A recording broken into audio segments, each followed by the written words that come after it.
నెల్లూరు జిల్లా కాంగ్రెస్ కార్యాలయంలో జిల్లా అధ్యక్షుడు కిరణ్ కుమార్ రెడ్డి మీడియా సమావేశం. మాజీ ముఖ్యమంత్రి నేరుమల్లి జనార్దన్ రెడ్డి జయంతి సందర్భంగా కాంగ్రెస్ పార్టీలో చేరికలు. కిరణ్ కుమార్ రెడ్డి కామెంట్స్. ప్రస్తుతం రాష్ట్రానికి ఈ దేశానికి కాంగ్రెస్ అవసరం ఎంతో ఉంది. రాష్ట్ర విభజనతో ఎంతో మంది కాంగ్రెస్ ను వీడారు. రాష్ట్రాన్ని విభజించాల్సి వచ్చినప్పుడు ఆంధ్రప్రదేశ్ కు అన్యాయం చేయకుండా అన్ని రకాల సదుపాయాలను కాంగ్రెస్ కల్పించింది. రాష్ట్రానికి లబ్ధి చేకూర్చే అనేక బిల్లులను విభజన చట్టంలో పొందుపరిచిన పార్టీ కాంగ్రెస్. రాష్ట్ర విభజన తర్వాత అధికారంలోకి వచ్చిన ఏ ప్రభుత్వం కూడా ప్రత్యేక హోదా తీసుకురావడంలో విఫలమైంది. రాష్ట్రంలో రైతులకు తీవ్ర అన్యాయం జరుగుతుంది. కాంగ్రెస్ పార్టీతోనే రాష్ట్రం అభివృద్ధి చెందిందని ప్రజలు గ్రహిస్తున్నారు. కేంద్రంలో ఉన్న బీజేపీతో కొట్లాట కలిగిన ఏకైక నాయకుడు రాహుల్ గాంధీ మాత్రమే.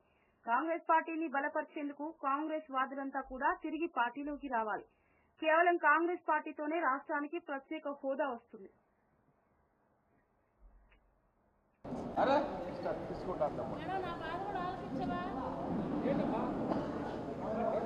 ఏపీ తెలంగాణ సెక్రటరీ జిల్లా తిరుపతి ఎక్కడికా ఓకే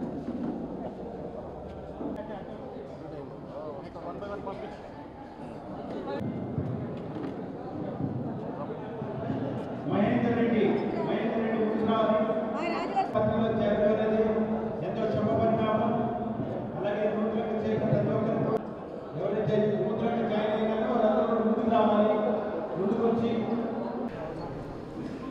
నెల్లూరు జిల్లాలో జిల్లా కాంగ్రెస్ పార్టీ ఆధ్వర్యంలో ఈరోజు కాంగ్రెస్ పార్టీలో పెద్ద ఎత్తున చేరడానికి విచ్చేసినటువంటి ప్రతి ఒక్క కాంగ్రెస్ పార్టీ అభిమానులకు, అదేవిధంగా నేను జిల్లా కాంగ్రెస్ పార్టీ అధ్యక్షుడైన తర్వాత సీనియర్లందరూ కూడా కాంగ్రెస్ పార్టీని ఏ విధంగా ముందుకు తీసుకెళ్ళాలి, వాళ్ళ యొక్క సహకారం అయితేనేమి, ఇవన్నీ కూడా ఈరోజు ఇక్కడ మీరు చూడడం జరుగుతుంది.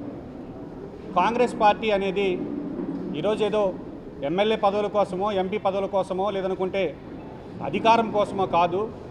ఈ దేశం కోసం, ఈ రాష్ట్రం కోసం కాంగ్రెస్ పార్టీ యొక్క అవసరం ఏర్పడింది. కాంగ్రెస్ పార్టీ ఈ రాష్ట్రాన్ని విడదీసినప్పుడు అందరం కూడా ఒక ఎమోషనల్గా కాంగ్రెస్ పార్టీని అందరం కూడా విడిచిపెట్టాం. కానీ ఒకప్పుడు మద్రాసు రాష్ట్రం నుంచి ఆంధ్రప్రదేశ్ విడిపోయినప్పుడు తెలుగు మాట్లాడే వాళ్ళందరూ కూడా భాషాపయుక్త రాష్ట్రాలన్నీ కూడా ఒకటిగా ఉండాలని తెలంగాణని ఆంధ్రాని కలిపిన పార్టీ కాంగ్రెస్ పార్టీ. కలిపిన తర్వాత కూడా పెద్దలందరికీ తెలిసే ఉంటుంది, పెద్ద ఎత్తున జయాంధ్ర ఉద్యమం, అంటే సపరేట్ ఆంధ్ర కావాలని అప్పట్లో జయాంధ్ర ఉద్యమం నడిస్తే కూడా ఇందిరాగాంధీ గారి దగ్గర నుంచి చివరి రాజశేఖర రెడ్డి గారు బతుకున్నంత వరకు కూడా ఉమ్మడి ఆంధ్రప్రదేశ్ కానీ కొనసాగించడానికి కాంగ్రెస్ పార్టీ ఎన్నో సంస్కరణలు తీసుకొచ్చింది. ముల్కీ నిబంధనలు కావచ్చు, జెంటిల్మెన్ అగ్రిమెంట్ కావచ్చు, 6 పాయింట్ ఫార్ములా కావచ్చు, ఇట్లాంటివన్నీ చేసి ఈ రాష్ట్రాన్ని కలిపి ఉంచడానికి ప్రయత్నం చేసినటువంటి పార్టీ కాంగ్రెస్ పార్టీ. విడదీశాల్సి వచ్చినప్పుడు కూడా ఈ రాష్ట్ర విభజన బిల్లులో ఈ రాష్ట్రానికి ఏమి కావాలి, విభజిత ఆంధ్రప్రదేశ్కి అన్యాయం జరుగుతుంది, పోలవరం ప్రాజెక్టుకి సంబంధించి జాతీయ హోదా ఇవ్వడంతో పాటు 100% నిధులను కేంద్ర ప్రభుత్వం భరించాలని బిల్లులో పెట్టి, అదేవిధంగా కడప ఉక్కు కర్మాగారం కావచ్చు, ఇండస్ట్రియల్ కారిడార్స్ కావచ్చు, విద్యా సంస్థలు కావచ్చు, వీటన్నిటిని విభజన బిల్లులో పెట్టి రాష్ట్రాన్ని విభజిస్తే ఈరోజు 2 ప్రభుత్వాలు చూసాం మనం. ఫస్ట్ చంద్రబాబు నాయుడు గారు నరేంద్ర మోడీ గారితో కలిసి రాష్ట్రం విడిపోయిన తర్వాత ఈ పరిపాలన సాగిస్తే ప్రత్యేక హోదా ఇస్తారేమో, ఈ రాష్ట్రానికి స్పెషల్ ఇంటెన్సివ్ వస్తే మాత్రమే ఈ రాష్ట్రం బాగుపడుతుందని ఆలోచించి ఆ రోజు అందరం కూడా ఓట్లు వేయడం జరిగింది. దాని తర్వాత జగన్మోహన్ రెడ్డి గారు వచ్చారు, నాకు మీరు ఎంపీలను ఇవ్వండి, కేంద్రం మెడలు వంచి ప్రత్యేక హోదా తెస్తారని చెప్పడం జరిగింది. ఎక్కడా కూడా ఒక్క ఎంపీ కూడా పార్లమెంట్లో ఆంధ్రప్రదేశ్కు ప్రత్యేక హోదా కావాలని ఒక ప్లకార్డు కూడా పట్టుకోకపోవడం గతంలో చూసాం. ఈరోజు ఈ రాష్ట్రానికి కావచ్చు, దేశానికి కావచ్చు, రాష్ట్ర రైతాంగానికి, దేశ రైతాంగానికి అన్యాయం జరుగుతున్నా కూడా ఇటు జగన్మోహన్ రెడ్డి గారు కానీ ఇటు చంద్రబాబు గారు కానీ బీజేపీని ప్రశ్నించలేని పరిస్థితిలో ఉన్నారు. ఈరోజు బీజేపీ 10 సంవత్సరాల కాలంలో ఆనాడు కాంగ్రెస్ పార్టీ యొక్క దేశ నిర్మాణంలో ప్రభుత్వ సంస్థలు, పబ్లిక్ సెక్టర్ యూనిట్స్ ఉండాలని ప్రభుత్వ సంస్థలైనటువంటి బీఈఎల్ కావచ్చు, బీహెచ్ఈఎల్ కావచ్చు, ఇండియన్ ఆయిల్ కావచ్చు, అదేవిధంగా ఇటువంటి సంస్థలన్నింటినీ కూడా ఈరోజు దగ్గరగా 3,50,000 కోట్లు ప్రభుత్వ రంగ సంస్థల నుంచి డిజిన్వెస్ట్మెంట్ కింద అవి అమ్మడం మొదలుపెట్టారు. ఈరోజు పొద్దున్న ప్రజాశక్తి పేపర్లో చూసా, రైల్వేని కూడా అమ్మకానికి మొదలుపెట్టినట్టుగా వార్తలు వస్తున్నాయి. కాబట్టి అది కాకుండా ఒక్క ప్రభుత్వ రంగ బ్యాంకుల నుంచి 16 లక్షల కోట్ల రూపాయలను కార్పొరేట్లకి రైట్ ఆఫ్ చేసినటువంటి ప్రభుత్వం ఏదైనా ఉందంటే అదొక బీజేపీ ప్రభుత్వం మాత్రమే. ఈరోజు దేశంలోని అన్ని వ్యవస్థలు ఫెడరల్ సిస్టమ్ మొత్తం కూడా నాశనమైపోతున్నా కూడా, రాష్ట్రాల హక్కులు హరిస్తున్నా కూడా ఈరోజు మాట్లాడలేని పరిస్థితుల్లో ఈ యొక్క కూటమి నాయకులు అదేవిధంగా జగన్మోహన్ రెడ్డి గారు ఉన్నారు. జగన్మోహన్ రెడ్డి గారు నిన్న ప్రెస్ మీట్ పెట్టి సుదీర్ఘంగా రాష్ట్ర బడ్జెట్ గురించి మాట్లాడాడు. కానీ కేంద్ర ప్రభుత్వం కేంద్ర బడ్జెట్లో కనీసం పోలవరం ప్రాజెక్టుకి నిధులు ఇవ్వకపోతే కూడా ప్రశ్నించలేని పరిస్థితుల్లో ఉన్నారు. కాబట్టి ఏదైతే కాంగ్రెస్ పార్టీ అభిమానులు కావచ్చు, రాజశేఖర రెడ్డి గారి అభిమానులు కావచ్చు, ఈ రాష్ట్రం విడిపోయిన తర్వాత జగన్మోహన్ రెడ్డి గారి వెంట నడిచి జగన్మోహన్ రెడ్డి గారికి అధికారం ఇచ్చి రాజశేఖర రెడ్డి గారి సుపరిపాలన తీసుకురమ్మంటే ఇసుక, మద్యం, మైనింగు ఇట్లాంటివన్నీ చేయడంతో పాటు అప్రజాస్వామికంగా పరిపాలన కొనసాగించారు.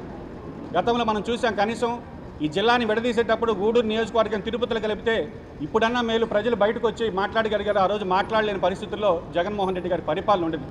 మాట్లాడితే దాడులు, మాట్లాడితే కించపరిచేటటువంటి పరిస్థితుల నుంచి ఈరోజు ప్రజాస్వామ్యవాదులు ఎవరు కూడా, కాంగ్రెస్ వాదులు ఎవరు కూడా తిరిగి మళ్ళీ జగన్మోహన్ రెడ్డిని ఆదరించలేక ఇటు కూటమి ప్రభుత్వాన్ని వ్యతిరేకిస్తున్న వారందరూ కూడా తిరిగి ఈరోజు కాంగ్రెస్ గుటికి చేరాలి. కాంగ్రెస్ అయితేనే మళ్ళీ తిరిగి రాష్ట్రం బాగుపడుతుంది, దేశం బాగుపడుతుంది అనేటటువంటి విధంగా ఆలోచించడం వల్లనే ఈరోజు కాంగ్రెస్ పార్టీలో మన నెల్లూరు జిల్లాలో బనుగోలు మండలం అక్కంపేటకి రాజశేఖర రెడ్డి గారు పెట్టే షర్మిలమ్మ వచ్చిన తర్వాత, ఆ రోజు ఆ బహిరంగ సభ సక్సెస్ అయిన తర్వాత జిల్లాలోని పాత కాంగ్రెస్ వాదులందరూ కూడా తిరిగి మన కాంగ్రెస్ గుటికి చేరాలి, కాంగ్రెస్ బతకాలి, కాంగ్రెస్ బతికితేనే ఈ రాష్ట్రంలో ఈ దేశంలో ప్రజాస్వామ్యం ఉంటుంది. అదేవిధంగా మోడీ గారు ఈరోజు 10 సంవత్సరాల కాలంలో కనీసం రైతులకి ఒక యూరియా బస్తా కూడా దొరకని పరిస్థితికి ఈరోజు రైతాంగాన్ని తీసుకొచ్చారు. రైతులు చూస్తే యూరియా బ్లాక్లో కొనుక్కుంటున్నారు. అదేవిధంగా ఏ వ్యవహారం చూసుకున్నా కూడా దేశభక్తి మతాన్ని అడ్డుకు చూపి ఈరోజు యువతని తప్పుదారి పట్టిస్తుంది బీజేపీ. ఈ మాట ఎందుకు చెప్తున్నా అంటే 2014 ఎలక్షన్స్ ముందు నేను కూడా చూసా, వాట్సాప్ సోషల్ మీడియాలో కాంగ్రెస్ పార్టీ నాయకులందరూ కూడా బ్లాక్ మనీ తీసుకెళ్లి స్విచ్ బ్యాంకులో పెట్టున్నారు. నేను వస్తే అవంతా తీసుకొచ్చి మీ అకౌంట్లో వేస్తానన్నారు. అక్కడ విఫలమయ్యాడు. కరోనాలో గంట కొట్టి దీపం పెట్టి దండం పెట్టి కొన్ని కోట్ల మంది చనిపోతే ఆ రోజు కరోనాలో వలస కార్మికులను ఆదుకునేది ఒక ఉపాధి హామీ చట్టం మాత్రమే. తిరిగి గ్రామాల్లోకి వెళ్ళినప్పుడు కరువు పని చేసుకుని బతికితే ఈరోజు ఆ ఉపాధి హామీ చట్టాన్ని తొలగించి దాని స్థానంలో కొత్త చట్టం తీసుకొస్తున్నారు. 100% నిధులు ఇచ్చేటటువంటి కేంద్ర ప్రభుత్వ ప్రాజెక్టులన్నీ కూడా ఈరోజు 60-40కి తీసుకొచ్చారు. ఉపాధి హామీ చట్టంలో 100% నిధులు గతంలో కేంద్రం ఇస్తుంటే ఈరోజు 40% రాష్ట్రాలు భరించాల్సిన పరిస్థితి. ఈరోజు ఉండేటటువంటి రాష్ట్ర ఆర్థిక పరిస్థితిలో 40% నిధులను ఉపాధి హామీకి కేటాయించేటటువంటి పరిస్థితి ఉందా? నిన్న బడ్జెట్లో ఉపాధి హామీకి సంబంధించిన కేటాయింపులు ఎక్కడా కూడా కనబడలేదు. కాబట్టి ఈరోజు నరేంద్ర మోడీ గారితో కానీ బీజేపీ ప్రభుత్వంతో కానీ కొట్లాడగలిగేటటువంటి శక్తి ఉన్న నాయకుడు ఒకే ఒక్క రాహుల్ గాంధీ గారు. పార్లమెంట్లో ఈరోజు ఆ గాంధీ పదం వినబడకూడదని మహాత్మా గాంధీ ఉపాధి హామీ చట్టంలో అసలు కంప్లీట్ ఆ చట్టాన్ని పక్కన పెట్టారు. గాంధీ పదం అన్నా గాంధీ కుటుంబం అన్నా కూడా ఈరోజు నరేంద్ర మోడీ గారు భయపడేటటువంటి పరిస్థితి.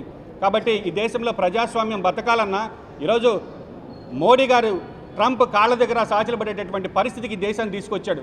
ట్రంప్ డీల్లో వ్యవసాయ ఉత్పత్తుల్ని భారతదేశంలో తీసుకొచ్చి మేము ఇక్కడ ఇంపోర్ట్ చేయాలని మీరు రూల్స్ పెడుతున్నా, మీరు చమురు రష్యా నుంచి కొనకూడదు అంటున్నా, అన్నిటికీ ఒప్పుకొని ఈ దేశ సార్వభౌమత్వాన్ని కోల్పోతున్నా కూడా ఈరోజు ప్రతిపక్షాలు మాట్లాడినటువంటి పరిస్థితులు ఉన్నాయి. కాబట్టి బీజేపీతో కొట్లాడగలిగే పార్టీ కాంగ్రెస్ పార్టీ, ప్రజాస్వామ్యం కోసం కొట్లాడే పార్టీ కాంగ్రెస్ పార్టీ, పేద బడుగు బలహీన వర్గాలకు సంబంధించినటువంటి మైనార్టీ హక్కులను కాపాడే పార్టీ కాంగ్రెస్ పార్టీ. కాబట్టి తిరిగి అందరూ కూడా కాంగ్రెస్ పార్టీలోకి రండి, కాంగ్రెస్ పార్టీని బలపరచండి. కాంగ్రెస్ పార్టీ వస్తేనే ఈ రాష్ట్రానికి ప్రత్యేక హోదా వస్తుంది, మన యువతకు ఉద్యోగ ఉపాధి అవకాశాలు వస్తాయని మరొకసారి కాంగ్రెస్ పార్టీ వారిలందరినీ కూడా జిల్లా కాంగ్రెస్ పార్టీ తరఫున వేడుకుంటున్నా. తిరిగి కాంగ్రెస్ పార్టీని బలపరుచుకుందాం, ఈ దేశంలో ప్రజాస్వామ్యాన్ని బతికించుకుందాం తెలియజేస్తూ సెలవు తీసుకుంటున్నాను. జై హింద్, జై కాంగ్రెస్. తిరుమల వివాదం అనేది చాలా దురదృష్టకరం.